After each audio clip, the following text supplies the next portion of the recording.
In every house in America, in a dusty corner, you'll find an object, faded by time, that the person who lives there can't seem to get rid of.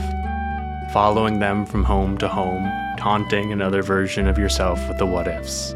Maybe, if you're me, it's a guitar, driven further and further out of tune by the passing of time. Most days it feels like it's mocking me, sitting there, unstrummed, sarcastically playing Wonderwall to the silence. But lately, I've come to see it in a new light. In the act of holding on, I've found deeper meaning. For some, it's an untouched canvas, a screenplay gathering dust, garden shears, woodworking tools. The object doesn't matter. The symbol does. For years, I've schlepped this same shitty guitar from apartment to apartment. It's lived with me in New York City and San Francisco, a pandemic stint at my parents' house, and a shoddy apartment in New England, gathering dust from each corner of the country as the wrinkles creep across my face. Sitting in the corner of the room, averaging a couple chords a year, I always thought it was there to shame me, murmuring of my failures to whoever stopped to listen. But it's just a guitar. It takes whatever you give it. You're in charge of the projection. Play whatever story you like. And lately, as it stared at me in my lost moments, I wondered if the act of holding on to it, its existence, as its own quiet hope.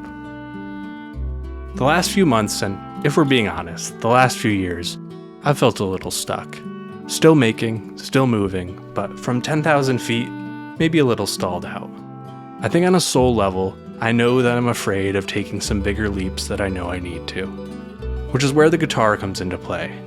Sure, its lack of action plays out as opportunity slipping through my fingers, but I think the fact that I've held on to it sings another song if you look at it from the right point of view. It says, you can pick me up at any time and learn. The music is up to you. It reminds me that change is in my hands. If you do not like a chord, it is your hand that shapes the new one.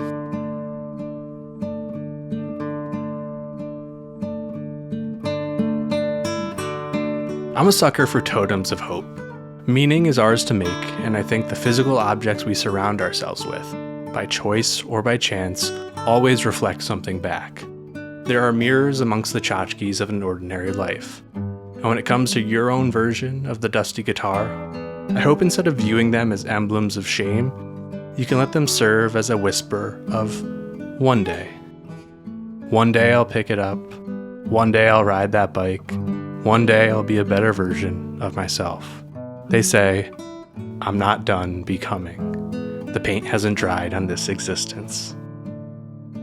The self is a myth we forge in real time, every day, in every way. Every object we keep in our life shapes the person we are, have been, and will become. We cover our walls with art, sayings, and expressions, with what we love and who we are. Mini museums to a life in action. There's the photo at the finish line of the road race, arms spread wide atop of a mountain, a smiling, sweaty self turning the tassel on a cap and gown. It's good to fill your life with reminders of what you're capable of. But don't discount the ones that have something else to say. Don't forget, we have power over what the objects around us mean, what role they play in the shaping of our story. They don't have to be just a relic to the past. They can be as much about who you once were as they are about who you will become. And that object that once held a source of shame can be a beacon in the right light, beckoning you forward. And maybe one day, as you wipe the dust from its existence, a song will sing out from what's hiding underneath. Everything sings, if you know how to listen. I'm Ryan Harper. This is Niche Nonsense. Thanks for watching.